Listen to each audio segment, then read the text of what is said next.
I'm just very, very grateful that you've taken out the time to come on and share your story. So I just want to ask you to start off by just introducing yourself. Tell us a little bit about your background. Like, where did you grow up? A little bit about your childhood. Well, I was born a long time ago in Columbus, Georgia. And whenever I was a junior in high school, or just before a junior in high school, we moved to Valdosta, Georgia. And I stayed there till I graduated, and fortunately. And then I left home 18 days after I graduated from high school. And I stayed in the Navy for 30 years.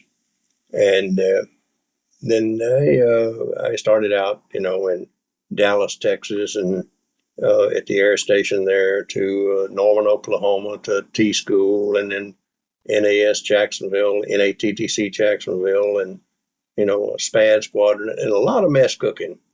I done mess cooking from the day I stepped into the Navy until I made third class practically. And anyhow, I got transferred a lot my first 2 years. And my big break came at the flip of a coin, believe it or not. A flip of a coin early in the morning in Oceana, Virginia. And I packed my sea bag and went to VR-22 in Norfolk. And everybody else packed their sea bags and went aboard the USS Randolph for about 8 months. And then I done strange things in VR-22 and finally made third. And I got on the flight crew as a flight electrician, and then stayed around for a while and got to be a second mech. And it was a good tour of duty. And I went in to pick up my paycheck one day, and the old general service personnelman there, he says, "What's your name?" And I told him. He says, "I got a set of orders for you." And I thought it was to flight engineer school. Lo and behold, I said, "Where is it to?" And he says, "VRC 40. I said, "What in the world is that?" He said, "I don't know about you Airedales. It's over at NAS anyhow, main side." So I went over and saw it.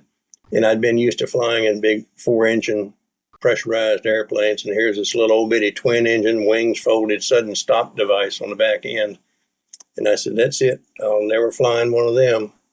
16 days after I entered that squadron, I'm 1,000 yards astern of the Randolph and heard the pilot say, "Ball, props," and took a bolter. But anyhow, after that, I don't know how many landings I had, but I spent 4 years there doing carrier-on-board delivery. And, then it was time to rotate. That turned into sea duty. Started as shore duty, turned into sea duty, which was a good thing. And then I went to to California, to Moffett Field, California, to VR-8 C-130s. And that's when VO-67, after about 3 years now, after about the 3 years I was there, looking at set of orders going to the USS Midway forward deployed in Japan, which didn't appeal to me at all. Then this thing, VO-67, was formulating and forming. And another first-class electrician in VR-8 got a set of orders. "Congratulations, you're going to VO-67. And he went totally herpetile, and everything. And I figured whatever it was, it would beat going to the Midway. And so anyhow, we arranged a swap. I'd say a swap. Anyhow, I took those orders. And okay. Wound up in VO-67, and probably with a stroke of very good luck, my first flight in VO-67 was with Claude Nordhill, which I will forever remember. He's a fantastic man. He took me to war and brought me home. And Crew 9 was just as good as it could be. And that's where I wound up in VO-67. Wow. Thank you so much, Mike, for just sharing that. I mean, what an incredible story and journey. What led you to even join the military? Did you come out of school and just say, "Oh"? It started way back whenever I was in junior high school, for that matter. I was born in an army town, And I graduated from high school in an Air Force town. And I wasn't crazy enough to go into Marines, and I'd never heard of the Coast Guard. So that left me the Navy. What led me to that was the fact that, I had options, either go in the military or use a mule's fanny for a north-seeking compass. And that didn't appeal to me either. So I always knew I was going in the Navy. And once I decided that and found I was going to stay 20 years and make chief, well, they come up with 8s and 9s later on in that. And so I was fortunate in that regard. But it was just, it was, I guess, the lesser of a lot of evils. And I wound up in the military, in the Navy, and I sure am glad I did, because it was a very good life, only come close to getting killed 3 or 4 different times, but, it went with the territory, I guess. Yes. I've heard. I've heard about some of those different situations and things like that you all were put in. What specifically was your role and like your kind of task or role or Well, job? I was we're specifically in VO-67 or just everywhere? Yes. Yeah, in VO-67. VO-67? Yeah, I was a flight electrician assigned to Crew 9, and then I was also the starboard aft gunner, flying in the after station. And since I was rather senior, I was first class at the time, then find I was always, so to speak, in charge after the wing beam,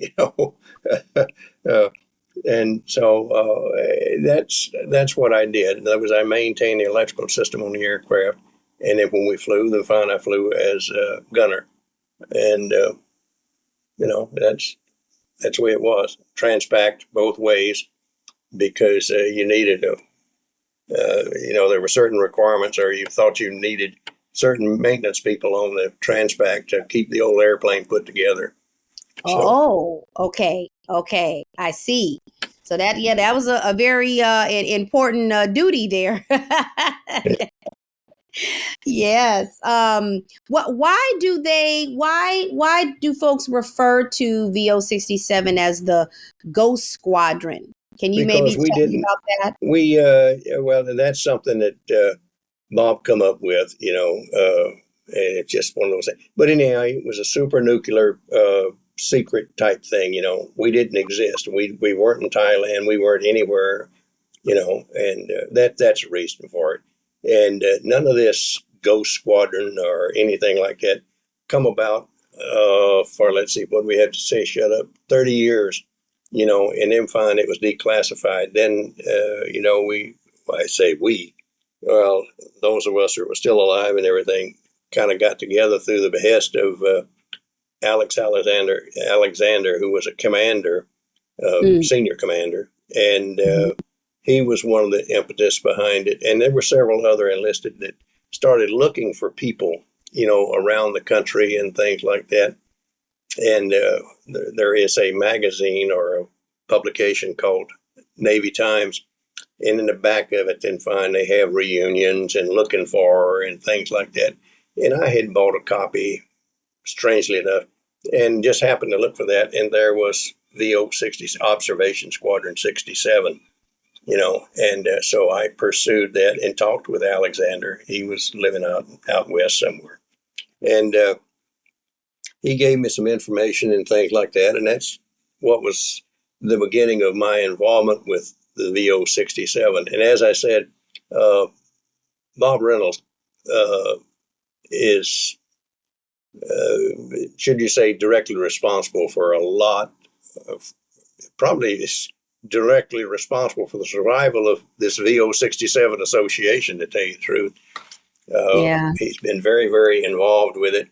And so that's the way that came about. And the first reunion was held in Las Vegas, and I went through Las Vegas in a motorhome and didn't know it. But I attended every one after that. In fact, I was treasurer from, I guess, the second reunion to shoot here. Well, let's see, I lived in Alaska. So about 3 or 4 years ago, I surrendered that honor. And so, and I was involved, quite a bit. But anyhow, that was my VO-67. And, while it was a very, very strange outfit, and it had some tremendously good people in it. And for those of us who flew on the flight crews, there were 3 flight crews that didn't come home, or 2 Yes. didn't come home, and the other one had to be helped home. And I guess the closest that I came to having to get out and walk home was one day with a runaway prop, and we didn't know. Well, anyhow, they were shooting at us, and I was shooting at them, and all of a sudden the prop went totally uncontrollable and things like that. But we thank God for Lefty Nordhill, and he crowded my after station. He sent everybody after, but anyhow, we got home with that. Of course, he said when he crossed the fence, he pulled the power off and damn near crashed the airplane right there. But I guess if he was going to crash it, it'd be best crash it at home than in the jungle somewhere. Yeah. Oh yeah. Oh yeah. And what about I got a chance to go on the destroyer ship named after Captain Milius. Mm-hmm. Can you maybe tell me a Yeah, little bit Commander about? Milius Williams, a captain promoted posthumously. And so he did not he, from my understanding, and correct me if I'm wrong, he flew to let his men bail Yes, out. yes. In other words, he was, from what I understand, he was sitting in the right seat, which is normally the co-pilot's seat, but he was letting Barney Walsh, I believe it was, in the left seat on Crew 7. And they took a 37, so I understand, in the belly, and it killed the one man right there. And then everybody else went aft. And the last anybody saw of Milius, he was still in the right seat, keeping the airplane up straight. And everybody bailed. And he evidently never got out. So it is assumed that if he did get out, then fine, he was either killed on the impact, so to speak, or else he was captured, or we don't know. But anyhow, he's definitely praised for letting his crew get out, and then the honor of it, the VO-67, the USS Milius is quite a little vessel, and so it's an honor. And as I say, he was promoted posthumously to captain because he was a full commander, and so anyhow. Thank you for that, Mike. Thank you for that history. You all have some experiences, to say the least. Can you maybe share with us what's your most vivid experience being over there in Vietnam? One of your squadron members shared that when, for example, the plane was unloading for the first time, just the smell and the humidity hitting him for the first time, that was an experience. But there were so many things that happened while there. But maybe share some of your most vivid Well, my most vivid, I mean, there was and nobody will, or most people will say you shouldn't have said that, but there's a lot of drunk and a lot of up and down the hill type thing, and things in the hooches and things like that. But certainly my most vivid memory will forever be the day that we made one run and our bombardier lost the target in it. And so we went out and spun around, and called FAC to make smoke. And FAC says, that's not smart, but Lefty says, make smoke. We're going to run again. And that's when they called us, I called it, ground fire on the port side aft, and started responding to that. And that's whenever the prop ran away and we thought we was going to have to get out and walk home. So that is undoubtedly my most vivid memory. In other words, that's as close as I ever come to being killed, or having to get out and walk home. So, either one would have been an unsatisfactory conclusion. So, Yes. that. But no, we had a lot of good time. We did have a lot of R&R. Now, anybody that says differently is lying, but, particularly flight crews. And so it was, if you had a close-knitted crew, then you were in good shape. If you had a fractured crew, then, it probably wasn't. Mm. And I would hesitate to speak for anybody else, any other crew, but I know how ours was. Okay. Okay. And just listening to you so far, even in describing kind of that particular experience, which you were about how old, Mike? You were young, right? Very, very young, right? Well, no, I was I wasn't the oldest by any means, but let's see, we were there in 67, so I was 30 years old. Okay. Okay. Um, for those of us and civilians who will kind of listen to your story and journey, I would imagine that what you're describing in certain parts are kind of intense, right? Well, Situations to be in. they can be, yeah. In Yeah. fact, I'll say not can be, yes, they are. How From do you that, cope with that though? How do you mentally, when you're going through something like that, how do you get through something like that? I mean, for those of us you who are don't have civilians. any choice but to get through it, And at the time that everything is happening, you don't even think about how you're going to get through it. It's respond and do whatever it is that you're required to do.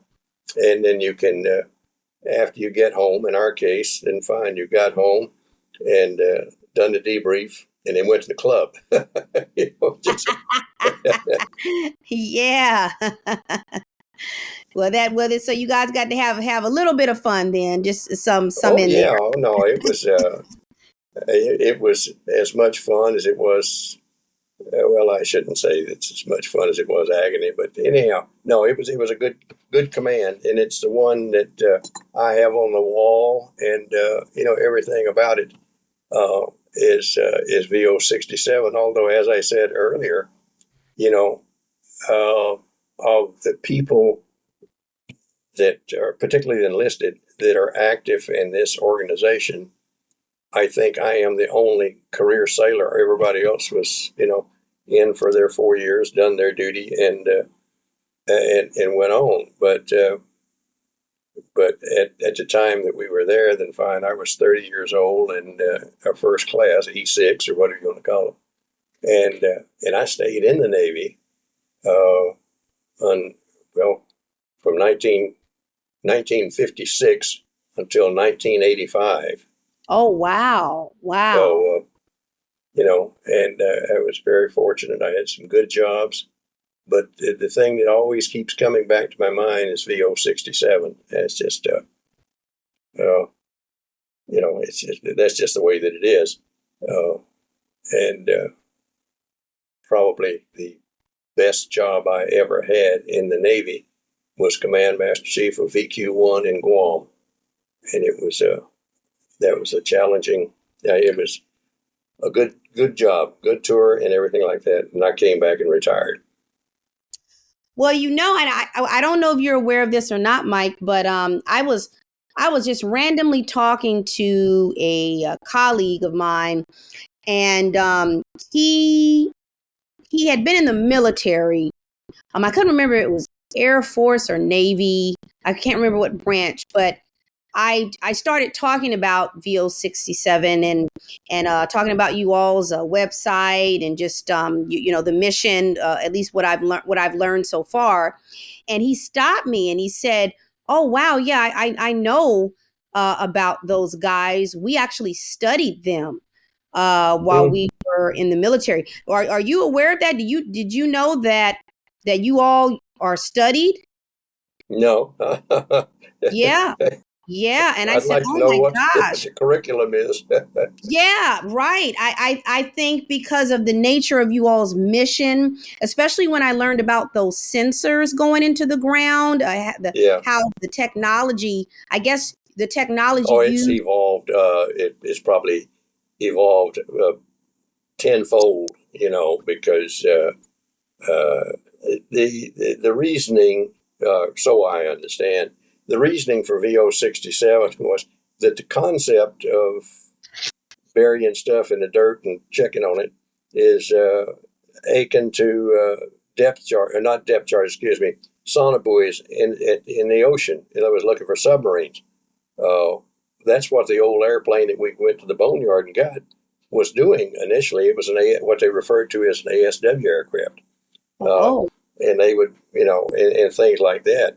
Uh, and that's, I don't know if that really made any difference or not, but anyhow, they plugged us in there. They had, so I've been told, that they had grandiose ideas of a 12 plane squadrons and flying 24/7, burying stuff, and they couldn't find enough airplanes for one thing, because all of the ones we went to the boneyard and got, they had already been decommissioned. oh, And, wow. so we come up with 12 and then promptly splattered 3 of them throughout the jungle over there. So brought 9 back, and rather than do anything to them, they just took them out and turned them into razor blades, I guess. Because I know we got back to Alameda at, let's see, I had 2 4th of Julys, so I guess it was July the 7th, 6th or 7th. And I dropped out of the after station, checked the fan, pinned the gear, and waited on the old man to shut down and come out. And I thanked him for a damn fine war, and did he want my wings of gold? And he said, no, you can keep them. I said, okay. And that's the last time I flew as a crewman. I've Wow. flown since, but not as a crewman. So you were stationed in Alameda at one point? Well, yeah, that's where the home port for VO-67 was. I was Okay. at Moffett Field down below in San Jose, for lack of a better term. And but Alameda was a home port. Not that that really meant anything, because we were scattered from hell to breakfast, and then Alameda is where we departed from, going over, and that's where we come back to. So Okay.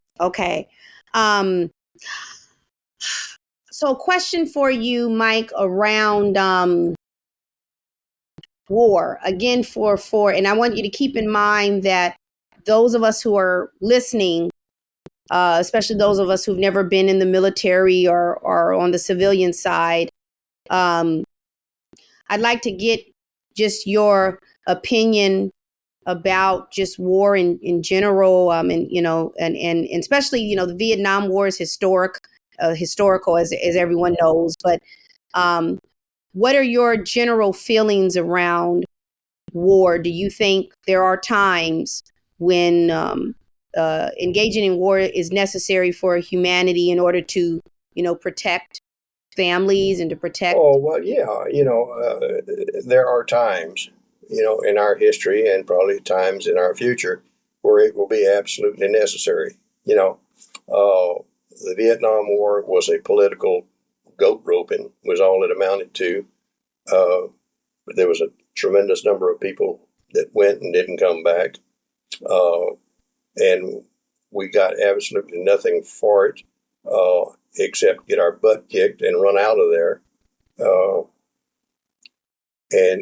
So it was all for naught, and this is deviating from the situation, but now here is the ultimate fantasy. I went over there and, for lack of a better term, I tried to kill everything that was on the ground, and I'm pretty sure I didn't kill anybody, but, be that as it may, that was my thought process. You know where my son is right now? He is in Hanoi, Vietnam, with the State Department. What? Wow. Yeah. And he's getting ready to retire from there. He'll be leaving there on the 1st of November. So he's, it's a complete turnaround. Whenever he told me, I mean, he's been all over the world, but whenever he told me he was applying for Vietnam, I says, "What in the hell are you doing?" Of course, if you want to know a lot of the things I've done, he said, "What the hell are you doing?" So, uh, but anyhow, he's, and that's a turnabout. The thing I'm sitting here looking at a crew picture and things like that, and so it's, I don't know. But anyhow, I'm glad that I survived it, and I'm glad he did too, and everything. So, Yes, yes. And I know that a lot of crew members, lost their lives and didn't come back. If it hasn't been said enough, those of us who weren't even born then, we are grateful for you guys that you all went over there and did what you had to do, and so we appreciate that and your service, if we don't say it enough. I will say this: in meeting a lot of squadron members, you all seem to have some things in common, Mike. And some of those things are like that I just have observed. You all have kind of this grit about yourselves, this kind of matter of fact approach that, hey, when things have to get done, they just have to get done. I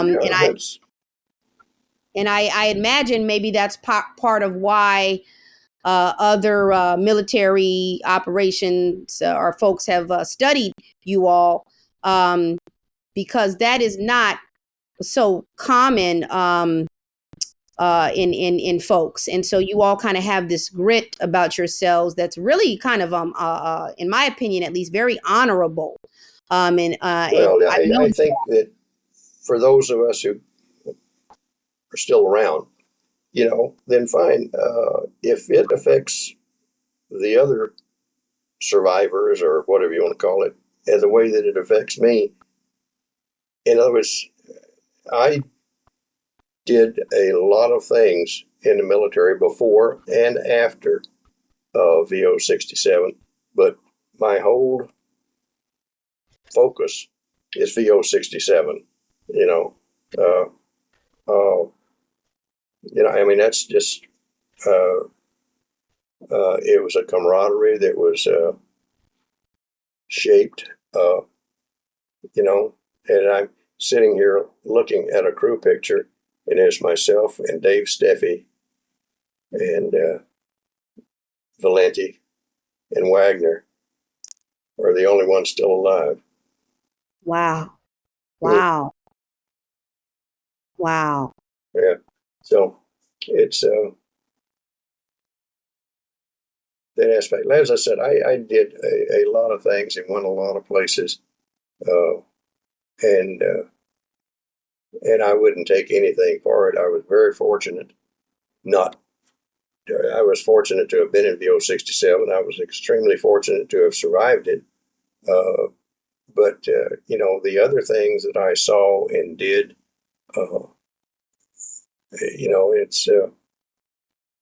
it's good. So but VO-67 was a high point of my Navy career. My memory, I'll put it that way. All of the other things were good, but still. Yes. Looking back, what do you believe were the most kind of significant lessons learned from the Vietnam War? Don't do it again. Love that. Okay. If you're gonna go to war, go to war. If you're not going to go to war to win, don't go. Thank you for that.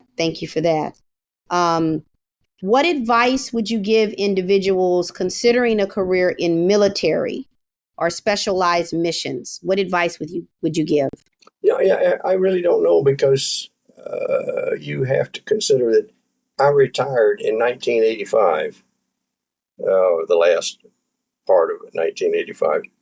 So, and the military has changed so much now until I really don't know. But I will say, I put 30, my son put 20, and I now have a grandson who is in the Marine Corps.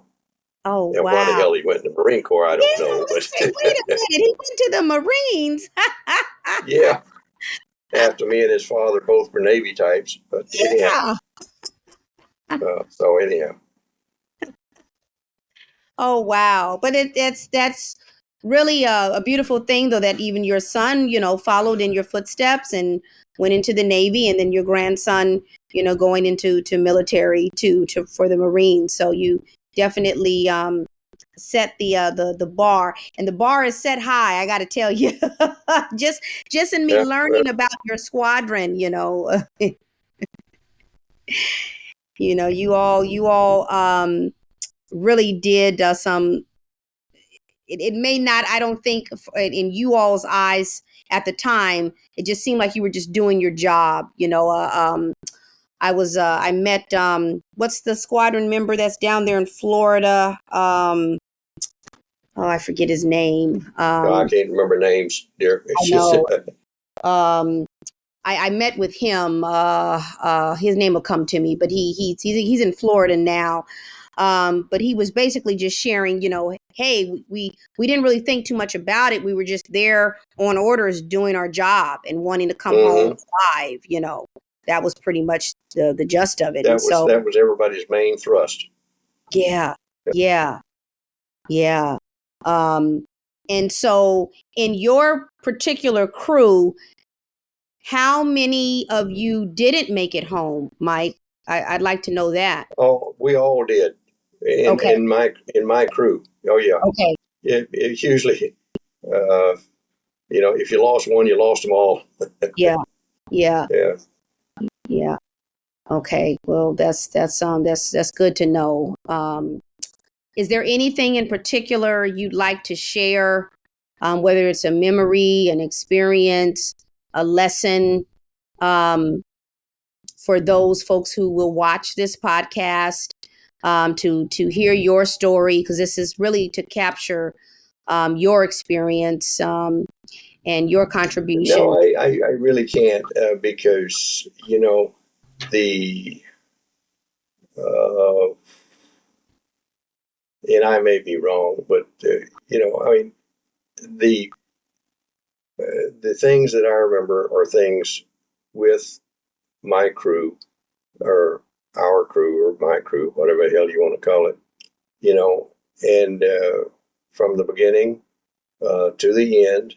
And sure, there was liberty, and and then there was maintenance, and and you walked up and down the hill, with the heat and the hooches, and it's just but in the end, whenever the end came, and finally you got on the airplane, and you looked at it NKP as you were making the takeoff roll, and think, well, I won't do this no more.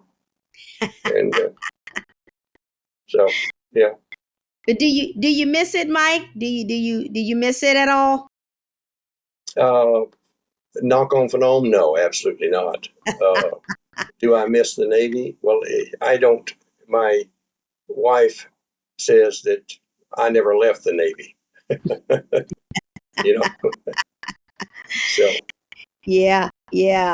I'm admiring your hat, and the T-shirt. I have one of those T-shirts there. My daughter has too. Yeah, so we like to represent you guys, and I'm just very grateful that you took the time out to share your story and talk about your time there and that experience. I mean, it's just very valuable for us to hear firsthand. Well, I'm glad. I was glad to do it whenever they mentioned it to me. I said, well, I don't have anything to say other than I went and I did and I came back. So yeah, which is a good way to run it. Yes, right. But, yeah.